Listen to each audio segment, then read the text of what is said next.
আসসালামু আলাইকুম, welcome back to cooking Ninja Bangla. আজকে আপনাদের জন্য নিয়ে আসছি আমি খুবই সহজ একটা কালা ভুনার রেসিপি।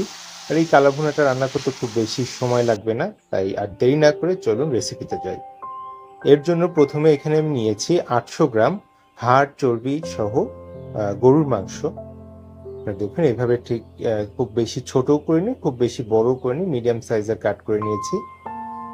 এবার এর ভিতরে একে একে দিচ্ছি বেরেস্তা। প্রথমে এই বেরেস্তাগুলোকে আমি সরিষার তেলে ভেজে নিয়েছিলাম, সেই বেরেস্তাগুলো দিচ্ছি। তারপরে দিচ্ছি আদা রসুন বাটা।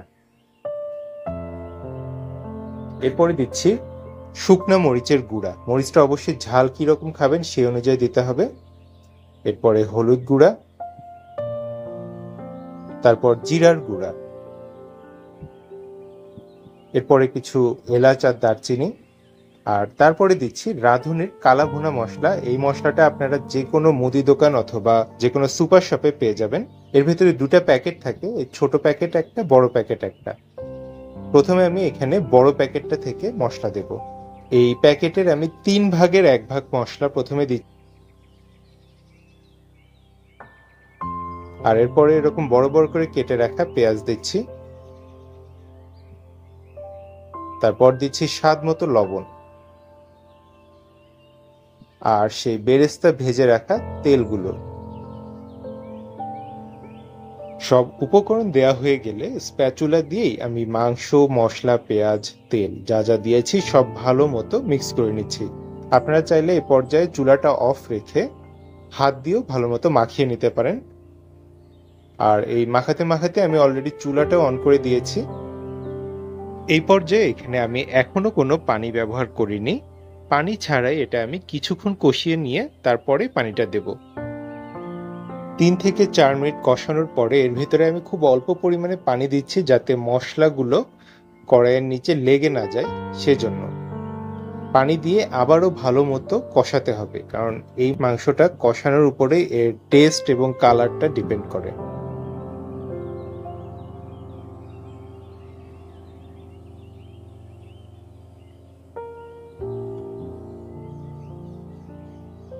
কষাতে কষাতে এক পর্যায়ে দেখবেন মাংস থেকে বেশ অনেকটাই পানি ছেড়ে দেবে। আর এই পর্যায়েও কিন্তু কষানো থামানো যাবে না, রীতিমতো এরকম নেড়ে চেড়ে কষিয়ে এই যে বের হয়ে যাওয়া এক্সট্রা পানি সেটা শুকিয়ে নিতে হবে। আর নাড়াচাড়া করতে করতে এক পর্যায়ে দেখবেন যে ঝোলগুলো শুকিয়ে গেছে আর মশলা থেকে তেলটা উপরে ভেসে উঠেছে, তখনই বুঝবেন যে মাংসটা মোটামুটি কষানো কমপ্লিট। আর ঠিক এই পর্যায়ে এর ভিতরে আমি দিচ্ছি 4টা আস্ত রসুন। রসুনগুলোকে অবশ্যই ভালো মতো ক্লিন করে ধুয়ে তারপরে এর ভিতরে দিয়েছি। আপনারা চাইলে এটা স্কিপও করতে পারেন, আমার মাংসের ভিতরে রসুন ভালো লাগে বিধায় আমি এটা দিয়েছি। এবার রসুনটা দিয়ে বেশ কিছুক্ষণ নাড়াচাড়া করার পরে এর ভিতরে আমি দিচ্ছি পানি। এবার পানিটা কিন্তু দিতে হবে একদম পর্যাপ্ত পরিমাণে মাংসটা সেদ্ধ হওয়ার জন্য। আর গরুর মাংস যেহেতু সেদ্ধ হতে একটু বেশি সময় লাগে, তাই দেখা যেতে পারে যে এইরকম পানি দেওয়ার পরেও যখন পানিটা শুকিয়ে যাবে মাংসটা পুরোপুরি সেদ্ধ হয়নি, তখন আবারও পর্যাপ্ত পরিমাণ পানি দিতে হবে এবং ঢেকে এটাকে সেদ্ধ হওয়া পর্যন্ত রান্না করতে হবে। আর অবশ্যই ঢেকে রান্না করার সময় মাঝে মধ্যে ঢাকনা তুলে স্প্যাচুলা বা হাতল যেটাই থাকুক সেটা দিয়ে একটু নেড়েচেড়ে দিতে হবে, যাতে নিচে মশলাগুলো লেগে না যায়। আর এই সেম প্রসেস ফলো করে রান্না করতে করতে এক পর্যায়ে দেখবেন মাংসটাও সেদ্ধ হয়ে গেছে আর মাংসের কালারটাও চেঞ্জ হয়ে এরকম ডার্ক ব্রাউন একটা কালার চলে আসছে। মানে বেসিক্যালি কালা ভুনার কালার যেরকম হয় ঠিক সেই রকম। আর আপনাদের নিশ্চয়ই মনে আছে রাঁধুনি কালা ভুনা মশলার প্যাকেটে 2টা প্যাকেট ছিল, একটা বড় একটা ছোট। এবার সেই ছোট প্যাকেটটা থেকে আমি কিছুটা মশলা এখানে দিচ্ছি। এখানেও আমি মশলাটা 3/1 পরিমাণ দিচ্ছি। আর দেওয়ার পরে আবারও স্প্যাচুলা দিয়ে ভালো মতো মিক্স করে নিচ্ছি। আর এভাবে 3 থেকে 4 মিনিট এরকম মিক্স করে নেওয়ার পরে আমি চুলাটা বন্ধ করে দিব আর এই মাংসগুলোকে বাগার বা ফোড়ন দেওয়ার জন্য প্রস্তুতি নেব। এর জন্য একটা কড়াইয়ে দিচ্ছি কিছুটা সরিষার তেল, আর তেলটা গরম করে নিতে হবে।